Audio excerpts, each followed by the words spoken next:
வணக்கம் மக்களே. நம்ம பார்க்க போகிற திரைப்பட விமர்சனத்தோட பெயர் சிங்கப்பூர் சலூன். இதில் ஆர்ஜே பாலாஜி, லால், ஜான் விஜய், ஜீவாலாம் cameo role, Arvind Swamy cameo role, Lokesh Kanagarajan டைரக்டரும் ஒரு இதில் அப்பியர் ஆகியிருக்காரு. So Meenakshi Chaudhary, Shivani Rajasekhar, Ann Sheetal, Kishan Das, Robo Shankar, mainly இந்த சீனியர் கேரக்டர் இந்த கேரக்டர் சொல்லணுன்னா சத்யராஜ். படத்தை பற்றி கதை சொல்லணுன்னா தலைவாசல் விஜய் நடிச்சிருக்காரு. படத்தை பற்றியோட கதைன்னு பார்த்திங்கன்னா, ஃபஸ்ட்டு ஒரு கதாநாயகன் சூசைட் பண்ணுற மாதிரி ஸ்டார்ட் ஆனது எதுக்குன்ற ரீசனை அவர் கிளாரிஃபை பண்ணுறாரு. பதிவு செய்கிற ஒரு விதமாக ஒரு ஃப்ளாஷ்பேக் வருது. ஸோ அதில் ஃப்ளாஷ்பேக்கில் குழந்தைங்க 2 ஃப்ரெண்டுங்க ஒருத்தரை பார்த்து இன்ஸ்பயர் ஆகிறாங்க. சாச்சான்றவரை பார்த்து இன்ஸ்பயர் ஆகிறாங்க. ஸோ அந்த இன்ஸ்பயர் ஆகிற இதில் இவர் ஹேர் கட் பண்ணுன்ற ஒரு பேஷன் வராரு. ஸோ அதை அவங்க அப்பா கிட்ட அதை சொல்கிறாரு. இதெல்லாம் திட்டுறாங்க. ஸோ அது எப்படி ஆகுதுன்றது தான் கதை. இது ஒரு மோட்டிவேஷ்னல் மூவியாக இருந்தாலும் இது ஒரு காமெடி நல்லா ஒர்க் அவுட் ஆகிருக்கு. ஸோ ஒரு காமன் மேனுக்கு ஒரு லவ் எப்படி பிரேக் ஆகுது அண்ட் அது எப்படி அதை சால்வ் பண்ணுறாங்க. ஒரு ஃபாதர்லாம் அதை எப்படி ஈஸியாக எடுத்துக்க வைக்கிறாங்க. ஸோ அது மாதிரியான விஷயங்கள் சொல்லலாம். அடுத்தது அதே இது எப்படி நார்மலாக எப்படி ஒரு ஃபேமிலியில் மிடில் கிளாஸில் படிக்க சொல்லுவாங்க, அதில் போய் படிக்கிறாரு. அங்கேயும் அவரோட ஸ்பெஷல் இது டேலண்ட்டை காட்டுற விதம், அந்த ப்ரோக்ராமில் அந்த காலேஜ் ப்ரோக்ராமில் காட்டுற விதம் எதுவாக இருந்தாலும் ரசிக்கிற தன்மையாக இருந்தது.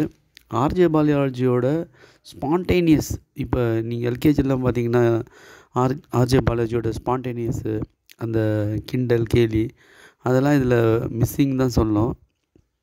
படத்தில் சீன் காமெடியாக தான் போகுது தவிர அவரோட மேனரிசம் காமெடின்றது பார்த்திங்கன்னா ரொம்ப குறைச்சலாக இருந்தது. அவரோட ஆக்டிவிட்டி, அந்த ஆக்ஷன் இதெல்லாம் பார்த்திங்கன்னா மோனோவாக தான் இருந்தது. அவர் அந்த சீனுக்கான பெர்ஃபார்மன்ஸ் தான் பண்ணுறாரு தவிர அவரோட ஆர்ஜே பாலாஜி அப்படின்ற மாதிரி அதில் அவர் எடுத்து வரல. ஸோ இந்த ஃப்ளாஷ்பேக் முடிஞ்சோன்னே அந்த காலேஜ் இது முடிஞ்சோடனே எப்படி அவர் ஒரு அதையும் எல்லாம் இது பண்ணிட்டு பேரண்ட்ஸோட பகைச்சிக்கிட்டு அவரோட வேலையில் ஜாயின் பண்ணுறாரு. அங்கே உடனே அவர் பெரிய ஆகிடுவார். ஒரே கட்டிங்லேயே 50,000 அப்படி சொல்லிடுவாங்க. ஸோ இது மாதிரியான ஒரு பெரிய சலூனில் அவர் ஜாயின் ஆனவுடனே அவருக்கு இப்படி ஒரு பொசிஷன் சினிமாவில் தான் நம்மளுக்கு இது பண்ண முடியும். ஸோ அப்கிரேட் ஆகினே இருக்கிற மாதிரி காட்டுவாங்க. ஸோ இவர் ஒரு சலூன் ஓப்பன் பண்ணணுன்னு பண்ணுவார். ஸோ அது மாதிரியே எல்லோரும் பண்ணுவாங்க. ஒரு பல கோடி இன்வெஸ்ட் பண்ணி பண்ணுற மாதிரி காட்டுவாங்க. ஸோ இதெல்லாம் நம்புகிற மாதிரி இல்லை. அடுத்தது பார்த்திங்கன்னா கல்யாணம். அப்போ கல்யாணத்தப்போ சத்யராஜோட என்ட்ரி. ஸோ அந்த அவரோட ஒரு மேனரிசம், கேரக்டரிஸ்டிக் மேனரிசம் அதெல்லாம் கொஞ்சம் காமெடின்ற மாதிரி இருக்கும். அவர் ஒரு பாரில் ஒரு 4 பீர் குடிக்கிற மாதிரி ஒரு சீன் க்ரியேட் பண்ணியிருக்காங்க. அது ஒய்ஜி மகேந்திரன் நடிச்சிருக்காரு. அந்த சீனுக்கு மட்டும் வருவார். ஸோ அந்த காமெடி நல்லா இருந்துச்சு. அது காமெடியாக இது ஒர்க் அவுட் பண்ணியிருந்தாங்க. ஸோ அந்த காமெடி தவிர மற்றதுக்கும் சொல்கிற மாதிரி காமெடி எதுவுமே கிடையாது. அப்படியே படம் சீனாக தான் போகுது. செகண்ட் ஹாஃபில் ரொம்ப ஸ்லோவாகவும் ட்ராமேட்டிக்காகவும் இருந்தது. ஸோ அந்த 1500 வீடு, அந்த இது இடிஞ்சு விழுத சதுப்பு நிலத்தில் இடிஞ்சு விழுறதாக இருக்கட்டும், எதுவுமே அப்படியே ஒரு நம்புகிற மாதிரி இல்லை. அப்புறம் அந்த சிங்கப்பூர் சலூன் பார்த்திங்கன்னா அதோட அட்மாஸ்பியர் மாறிடும், அது மாதிரி காட்டுவாங்க. அப்புறம் ரொம்ப டச் பண்ணுற மாதிரி இந்த குழந்தை பிறக்கிற சீன், அது எதுவுமே ஒட்டவே இல்லை. அரவிந்த் சாமி பேசுகிறது, அப்புறம் பறவைங்க அந்த கிளிங்கெலாம் இது பண்ணுறது, அந்த கிளிக்கிட்ட ஒரு கெஞ்சுவார், போ அப்படின்னு கெஞ்சுவார். அதெல்லாம் ரொம்ப காமெடியாகவே இருந்தது. அதுதான் காமெடியாக இருந்தது. ஸோ ஒரு எதை வச்சு அது மாதிரி இது பண்ணாங்கன்னு தெரில. செகண்ட் ஹாஃப் தான் இது வந்தது. ஆனால் ஃபஸ்ட் ஹாஃப் வரைக்கும் நல்ல அந்த படம் ஒரு சூப்பர்பான ஒரு ஃப்ளோவில் போச்சுன்னு தான் சொல்லணும்.